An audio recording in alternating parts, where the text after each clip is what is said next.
best known as the goose that lays the golden egg. The South-South geopolitical zone is always in the spotlight because of its economic importance to Nigeria as a whole. But the question is, how are the governors faring when it comes to the development of their own individual states? Let's take a focus on the sub-national development of the South-South geopolitical zone since President Bola Ahmed Tinubu's administration came into office 2 years ago. Consisting of Akure, Biosa, Cross River, Delta, Edo, and Rivers State, the South-South region is home to most of Nigeria's oil-producing communities. It is no surprise that some of the states that record the highest internally generated revenue are found in this geopolitical zone. With a fresh headwind from an increase in monthly FAC allocations thanks to the removal of fuel subsidy and currency liberalization, how have they fared? Well, I would say, comme ci, comme ça. Yes, they are the region that brings most money to the coffers of the country because they are oil producing, but they also have a lot of challenges. The terrain, for instance, let's start with that. It will cost almost 5 times what it costs to pave a kilometer of road in the Niger Delta than it would cost in the highlands like Kano State or even Plateau State, right? Because of the terrain. It's marshy land. The whole of Niger Delta is marshy, so it will cost more. It's even worse in states like Delta, Biosa, Rivers. So they have those challenges. But of course, you're aware, in the system that we have presently, the most important thing that each governor or government has to do is deliver on infrastructure. We are very low on infrastructure. The Niger Delta is interesting because, the Niger Delta Development Commission, when the accounts were audited, they were flagged about 6 trillion naira, cannot be accounted for properly. And now you have a South-South Development Commission. So my question is, what's the difference between the Niger Delta Development Commission and the South-South Development Commission? On the balance of scale, considering that the removal of petrol subsidy and the revaluation of the FX rate has almost tripled the allocation that the governors get from FAC. Some of them have used it to draw down on their external debts, on their domestic debts, the debt capital markets for state government bonds that some states have had on a legacy basis, and also bank loans that some states have, some of them inherited. But how has the Human Development Index fared in the Niger Delta? I think it's worse than it was before they assumed office, because a lot of times, governors focus on infrastructure. They focus on roads, they focus on schools. But then the question is, when it comes to actual, schools in local government, when it comes to primary healthcare centers, when it comes to security, considering that they are chief security officers of their state, even if they don't have control over the police formations, but they have security votes, how have they really fared? When it comes to port infrastructure, I don't think that the states have done very well, because outside of Lagos, there isn't much maritime activity happening in the Niger Delta axis. Now, you can talk about Onne, but that is designated mostly for E&P, for oil and gas sector. You don't have the competition for non-oil and gas cargoes in and out that Lagos has and enjoys, as a premier status, even if Lagos is a river port, Apapa is a river port, So I don't think that Niger Delta has done very well. Let's dissect each of the states at its own merits. We begin our review in Akwa Ibom, where despite a recent focus on politics, as the governor, Umoeno, publicly mulls his impending defection from the opposition People's Democratic Party to the ruling All Progressives Congress, the state has been able to sustain its brand as a tourist destination. Uyo's resorts and golf courses have been largely consistent and well maintained, although the governor's campaign promise for state-sponsored weekly happy hour is yet to materialize. The only state with a stable airline, Ibom Air, which was founded in 2019 under Governor Udom Emmanuel, records a daily revenue of between 700 million and 900 million naira and is said to be poised for profitability this year. This is after adding 2 new aircrafts to its fleet under the watch of Eno's administration. With the creation of a 15-hectare aviation village, which is still under construction, as well as a plan to complete a maintenance, repair and overall facility, Eno's plans revolve around relying on aviation and tourism to diversify from oil. Sadly, on September 25, 2024, tragedy struck as Governor Eno lost his beloved wife of 38 years. He has navigated this deep personal loss with commendable grace while managing the affairs of the state. However, the question Akwa Ibomans are asking is, are his efforts enough to lift the citizens of Akwa Ibom out of poverty and transform the state into a business hub? So when it comes to, the Ibom Air, Ibom Air is a flagship airline. You have to give it to Akwa Ibom State government for how they've been able to manage, even if, people believe that governments cannot do business in Africa. State-owned enterprises typically fail, but you have to give it to the Akwa Ibom State government and how they've been able to manage that. As regards the MRO, the maintenance, repair and operations yard that is building in Akwa Ibom, that will change the aviation landscape in Nigeria, because you typically don't have commercial-sized MROs in Nigeria that can do C-check maintenance and what have you. But I don't think that just focusing on an aviation sector, developing the aviation sector in Akwa Ibom State and focusing on Ibom Air and increasing the fleet size is enough to actually change the economic fortunes of Akwa Ibom State. I think that the most significant leverage that Akwa Ibom has is the fact that it has the most natural harbor for a seaport in Nigeria. It has the shortest shore-to-sea distance of about 14 to 16 kilometers in Nigeria. And it can actually become more of a maritime harbor and a maritime hub than the leverage it has with Ibom Air, because there's a limit to how much jobs it can create and how much wealth and opportunities it can create with Ibom Air. But if you have a seaport, like the Ibom Deep Seaport, for example, you can get an LNG terminal, you can increase the amount of goods that comes in, throughput. You can increase the traffic of trade that comes to Akwa Ibom State, because the in and outbound of cargoes is not only going to serve the state, it's going to serve several other states within the south, the southeast, and north central, and even the northeast regions of Nigeria.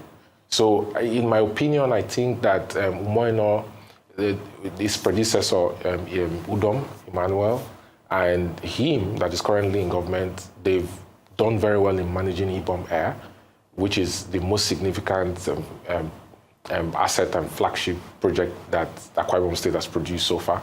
But I think positioning itself as a maritime hub, that will complement the activities of maritime operations in the Eastern Maritime Corridor is the greatest leverage that they can ever get as a state.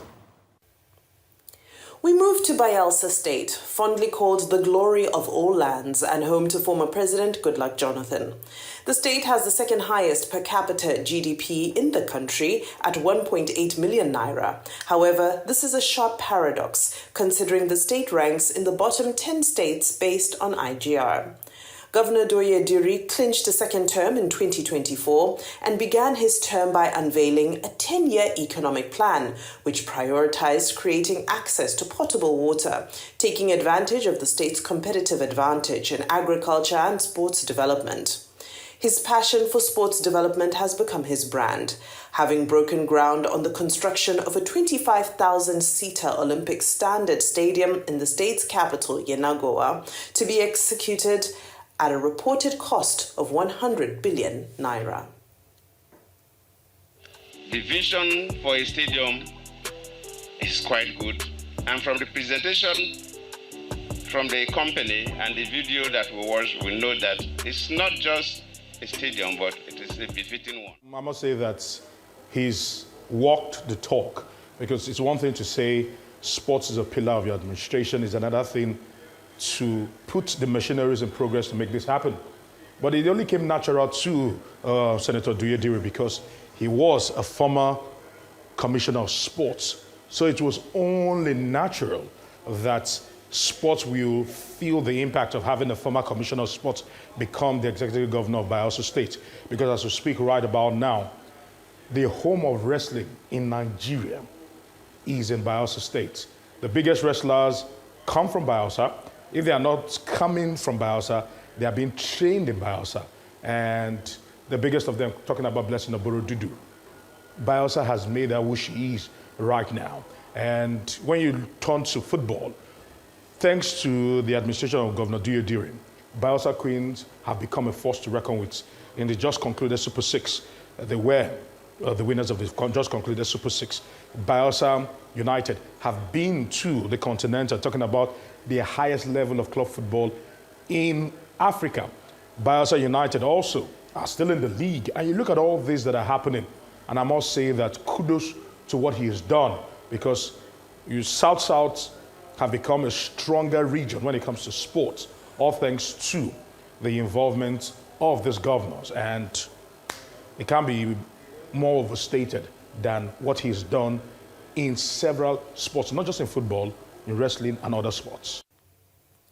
Some of the major challenges include finding sustainable ways to uplift the disenfranchised youth in the oil-producing communities, environmental degradation, especially as international oil companies divest and leave their mess behind, and the ills of climate change that have started battering the state on an annual basis. Has Governor Diri succeeded in planting a seed of hope for Bayelsa's youth? In my view, I don't think Biosa, the leadership of Biosa State, quite unfortunate, has had vision since the SP Alamisia was impeached in 2005, I believe. There's not been any major infrastructure projects in the state. I don't really think it has a state teaching hospital. You know, there is no vision and there is no direction, considering that Biosa is one of the major oil producing and gas producing states in Nigeria. And it also has, Brass, for example, is very close to the Atlantic Ocean. It's just by the Atlantic Ocean. It has an opportunity to, be a maritime hub, be a gas processing and crude oil processing hub. For example, if there was stability in terms of security in Biosa, you don't have the activities of militants in the creeks, for example. It will encourage private sector investors to bring in projects to Biosa. But, the state doesn't have vision. The Human Development Index is very low. The allocation that the state gets, the 13% derivation the state gets, the fact that the governor is not on the case of NUPRC, which is the upstream regulator, to talk about hydrocarbon development trust for 30% of the operating margins of the oil and gas operating companies of upstream, to ensure that the communities that host these companies, according to the PIA, actually have hydrocarbon development trust set up, and they get 30% equivalent of the operating costs of the companies, which is what the PIA says. It tells you all you need to know. So it's quite unfortunate that Biosa, that has a small population, and has very good soil, has potential to become also a major food producer in Nigeria, a gas and oil processing region, state in Nigeria, has shown no vision, no direction, and no leadership. It's very disappointing, and especially considering that I'm from Brass local government in Biosa State, is extremely disappointing. The first things that come to mind when most think of Cross River State are Obudu Cattle Ranch, Tinapa Resort, and the Calabar Carnival. Whilst all of these have gradually become shadows of themselves, Governor Bassi Otu came into office with vigor to spearhead economic renewal in a state he inherited with well over 200 billion naira in debt. He has been diligent in servicing the state's debt, reducing it by 42%, and has been able to secure $3.5 billion from Afrexim Bank to establish the Bakassi deep sea port. However, this is yet to translate into anything tangible for the state's youth-dominated population. The Cross River State governor, when he inherited from Ben Ayade, he had 290 billion naira of debt hanging on the state. He's managing that very well. He's drawing down on the debt thanks to the fact that Tinubu has transferred monies from the people to the governors, but they've not used it very well, because of FX revaluation and then the removal of petrol subsidy. He's trying to build the seaports in the Bakassi region. If he's able to pull it off, it will be a major win. In January 2025, This Day newspapers awarded Governor of Delta State Sheriff Oborevwori the honor of Governor of the Year for his performance in office and the state's consistency in growing its IGR by over 90% and aggressively paying off nearly 50% of debt. And this has kept it amongst Nigeria's top performers. A state like Delta State, incidentally, I was surprised. I just wanted to validate what I had heard, and I Googled it. And I was surprised to see the score that the governor of Delta State is rated the highest amongst the Niger Delta governors. And it affirmed what This Day and the Rise had done. I was pleasantly surprised. And, so those are, general things that people can see. They all have their challenges. Like I said, there's restiveness, because of the challenges, environmental issues that has been going on for a very long time. Nothing much has changed. The people are still restless, and the governors spend a lot of energy and time trying to calm the nerves of people who get, angry and upset with election, with INEC delineation of constituencies and stuff like that. And those are underlying issues that are still there lentally. But the people are groaning because it has not started percolating. All the reviews about Nigeria from the global institutions is that the fundamentals are there right now. But the challenge that economists always have, development economists, is matching GDP with the main street, with the reality on ground. So that's why people are complaining, okay, you're saying GDP is good. I was saying this treasury, has improved. There's more money in the FS treasury. CBN said there's money. Fitch is rating high. Everybody's rating high, but we're still feeling hungry.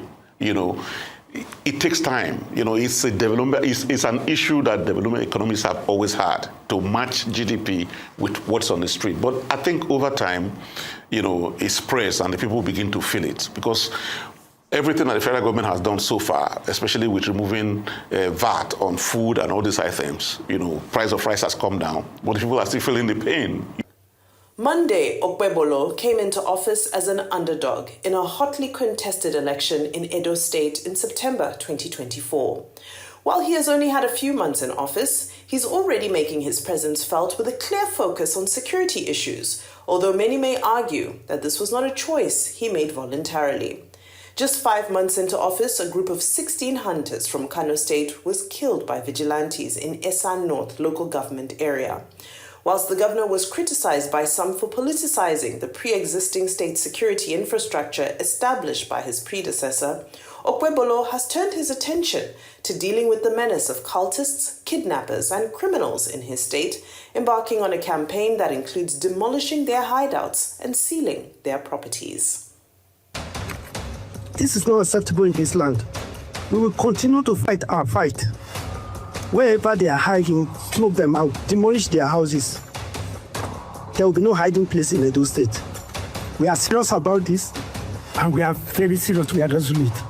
Wherever we have destroyed or demolished, hide out for criminals, we are going to take over, build something for the public. Edo must be safe.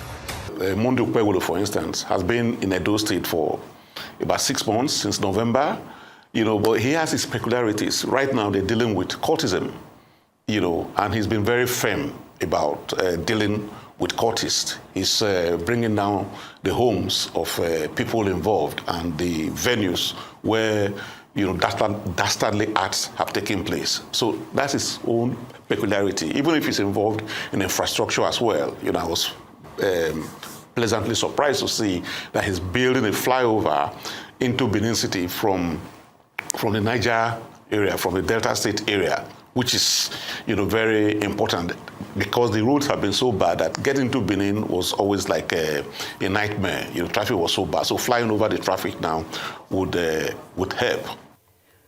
We conclude in Rivers State, where Siminalayi Fubara has possibly become the most well-known governor in Nigeria, as his challenges in Rivers State have dominated headlines for over a year. In 2 years, he has contended with the defection of the majority of the members of the State House of Assembly from his own party, which would later be nullified by the Supreme Court, an unsuccessful peace accord intervention from the President Bola Tinubu, having to present a budget to just 5 lawmakers, fighting through the courts to defend the legitimacy of the state's budget, all of which ultimately culminated in the president intervening yet again, but this time enacting a state of emergency in the state, suspending the governor for 6 months, and appointing a retired military sole administrator to take charge in the interim. It is without a doubt that Rivers State has been the epicenter of heartbreak for the South-South geopolitical zone. Those in support of the declaration of the state of emergency in Rivers State say aye. And those against say nay. The ayes have it in unanimity. The Constitution is very clear on the way through which a governor can be removed. And the Constitution does not provide for the president to unilaterally suspend the governor without, quorum at the National Assembly. There is, the jury is out on the audit of if there was a quorum at the National Assembly that backed the suspension of Siminalayi Fubara. The Constitution is also clear. An administrator appointed by the president, who happens to be an ex-military man, cannot, bring up a budget, and present a budget to a non-existent National Assembly. There's no National Assembly, State House of Assembly. It's an anomaly, frankly speaking, that a governor is suspended and the state administrator is presenting a budget to the National Assembly in Abuja for approval. I think that what happened in Rivers State has set a dangerous precedent for the future, and that we should be very worried. I think the events there and the fact that it, teetered us towards the path, we're very close to serious unrest that might have, unraveled the gains that, little gains have been recorded in the oil and gas sector over the last 24 months, is something that we should not sweep under the rug. Unfortunately, Nigerians have moved on, and the governor is still not back. I believe, that Mr. President Bola Ahmed Tinubu may have some regrets about the action that he took in Rivers State. And I believe he might have been misinformed. And it was easy for him to actually, respond in the way he did, because Niger Delta is very critical to the sustenance of this country.